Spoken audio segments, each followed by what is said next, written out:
여러분 안녕하십니까? 제36회 정책 콘서트를 시작하겠습니다.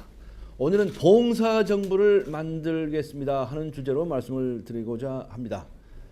오늘 아침에는 특별히 저희 집 앞에 있는 감나무 이야기부터 시작을 해볼까 합니다.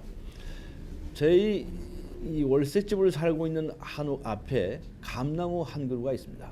그런데 지금 감들이 많이 열려서 가지가 축 늘어져 있죠. 그래서 매일 아침에 이 출근을 할 때는 그 감나무 밑으로 고개를 푹 숙이고 건너와야 합니다. 저는 그때마다 느낍니다. 왜 집 앞에 감나무를 심어서 집에서 나올 때마다 고개를 숙이게 할까? 저는 이 감나무가 저에게 선생님 노릇을 해준다고 생각을 합니다. 감나무 선생님입니다. 감나무는 저에게 겸손을 가르쳐 줍니다. 아침에 출근할 때마다 한 번씩 고개를 숙이고 겸손하라고 하는 명령을 받습니다. 그리고 퇴근하고 들어갈 때는 또다시 고개를 숙이고 감나무 밑을 지나가야 합니다. 저는 그때마다 오늘은 나는 얼마나 겸손하였는가를 반성하고 회개하곤 합니다. 겸손한 사람이 봉사할 수 있습니다. 오만 불손한 생각을 가진 사람은 봉사하기가 어렵습니다. 그래서 저는 늘 자기 자신을 채찍하는 선생님으로 이 감나무를 삼고 있습니다. 정부에는 많은 공무원들이 있습니다. 우리는 공직자들이라고 부릅니다. 그런데 이런 자리들을 늘 생각하기를 권력적 자리로 인식하는 경향이 많습니다. 그래서 벼슬이라고 말합니다. 공무원 시험에 합격하거나 취업이 되면 벼슬을 얻었다고 생각을 하는 것이죠. 그런데 도대체 이게 어떻게 된 벼슬입니까? 국민이 월급을 주고 그 월급을 받고 일하는 머슴입니다. 머슴이 공무원입니다. 그리고 국민이 상전인 것이지요. 그런데 머슴이 상전 노릇하는 경우가 얼마나 많습니까? 국민을 향할 때 권위주의적이고 오만불손하고 국민에게 대해서 함부로 대하는 경우가 얼마나 많습니까? 과거에 과거제도라는 것이 있었습니다.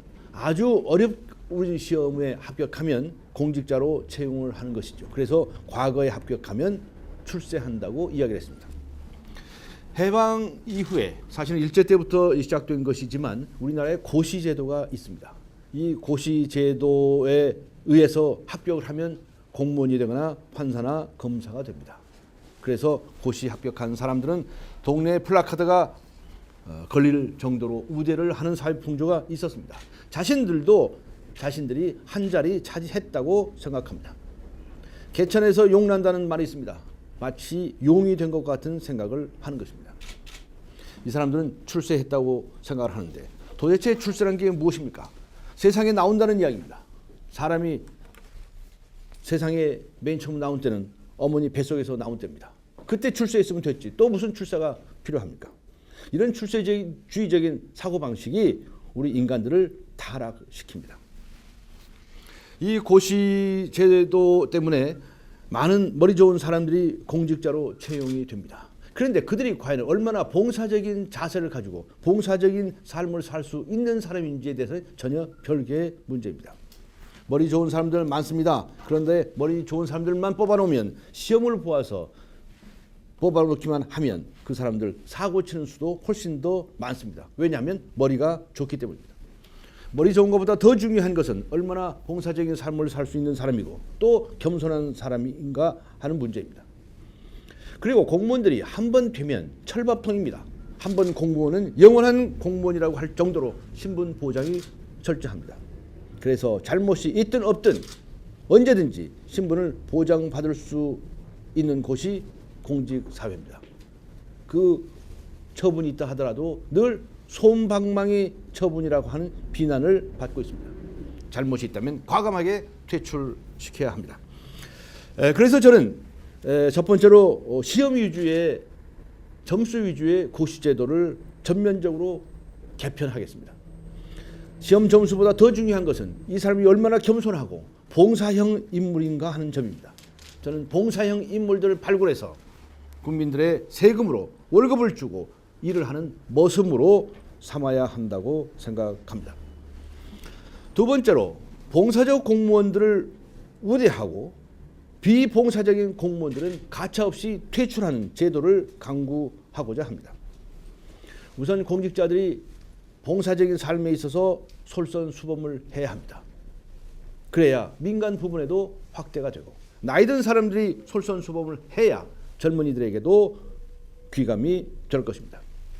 그리고 세 번째로 부패 공무원에 대해서는 가차없이 원스트라이크 아웃 제도를 실시하겠습니다.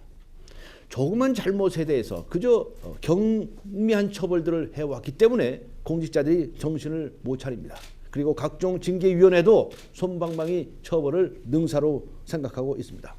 작은 잘못이라도 크게 처벌받는 것이 공직사회여야 합니다. 그것이 바로 공직사회가 솔선수범하는 길이라고 생각을 합니다. 우선 공직자들이 겸손하고 봉사적인 자세를 가질 때 그것은 민간 부분에도 크게 확산될 것입니다. 그렇다고 한다면 우리 사회는 전체가 봉사적인 사회가 될 수 있습니다.